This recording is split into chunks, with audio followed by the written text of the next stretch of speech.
Speaker sir సభను కొంచెం ఆర్డర్లో పెట్టండి. స్పీకర్ సార్ 2 రోజులు మొన్ననే ట్రైనింగ్ ఇచ్చింది, ఇదేనా సార్ ట్రైనింగ్? సార్ అధ్యక్ష, బీఆర్ఎస్ పాలనలో తెలంగాణ పల్లెలు అద్భుతంగా కేసీఆర్ గారి నాయకత్వంలో తీర్చిదిద్దబడ్డాయి.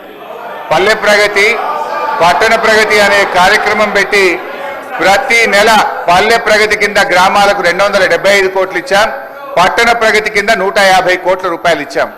కానీ కాంగ్రెస్ ప్రభుత్వం వచ్చిన తర్వాత ఈ ఏడాది కాలంలో పల్లె ప్రగతి, పట్టణ ప్రగతి కింద ఒక్క రూపాయి కూడా గ్రామ పంచాయతీలకు ఇవ్వకుండా పోవడం వల్ల ఈ రోజు ఈ సమస్య వచ్చింది.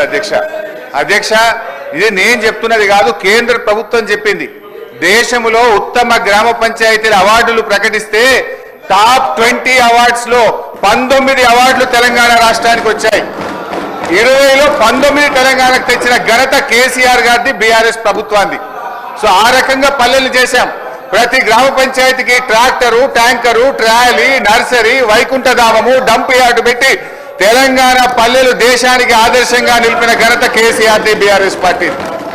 అధ్యక్ష, మేము గౌరవనీయులు మంత్రి గారిని కోరేది ఒక్కటే, ఇవాళ ఈ ప్రభుత్వం వచ్చిన తర్వాత ఎస్ఎఫ్సి నిధులు విడుదల కావట్లేదు. ఈజీఎస్ నిధులు కేంద్ర ప్రభుత్వం ఇచ్చినా డైవర్ట్ చేసినారు. 15th ఫైనాన్స్ కమిషన్ డబ్బులు కేంద్ర ప్రభుత్వం ఇస్తే డైవర్ట్ చేసినారు. జీపీ జనరల్ ఫండ్ కూడా వాళ్ళ డబ్బులు వాళ్ళు ఖర్చు పెట్టుకోవడానికి కూడా ఫైనాన్స్ నుంచి క్లియరెన్స్ ఇయ్యక, చెక్కులు పాసుగాక ఇవాళ సర్పంచులు ఆత్మహత్య చేసుకునేటువంటి పరిస్థితి వచ్చింది.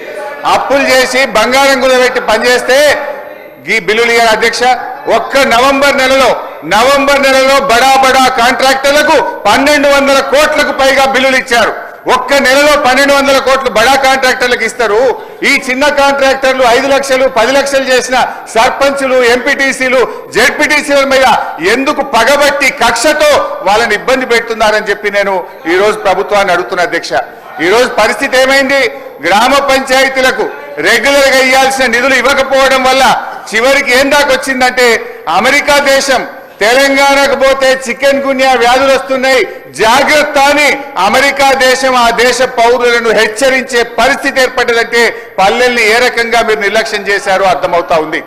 ఇప్పటికైనా ఇప్పుడు అమెరికా తెలంగాణ పోతే చికెన్ గున్యా వస్తుందని ఆ దేశ పౌరులను హెచ్చరించిందంటే ఇది మన రాష్ట్రానికి అవమానం, ఈ దేశానికి కూడా అవమానం. మీ పాలన ఆ రకంగా ఉన్నది. సో దయచేసి మేము కోరేది ఒక్కటే అధ్యక్ష, వీళ్ళు బిల్లులే కాదు అధ్యక్ష, ఎంపీటీసీలు, సర్పంచులు, జెడ్పీటీసీలు దిగిపోయి 9 నెలలైంది, ఇంకా వాళ్ళ జీతాలు కూడా పెండింగ్లు ఉన్నాయి. 1వ తారీఖు జీతం ఇస్తామని చెప్తారు.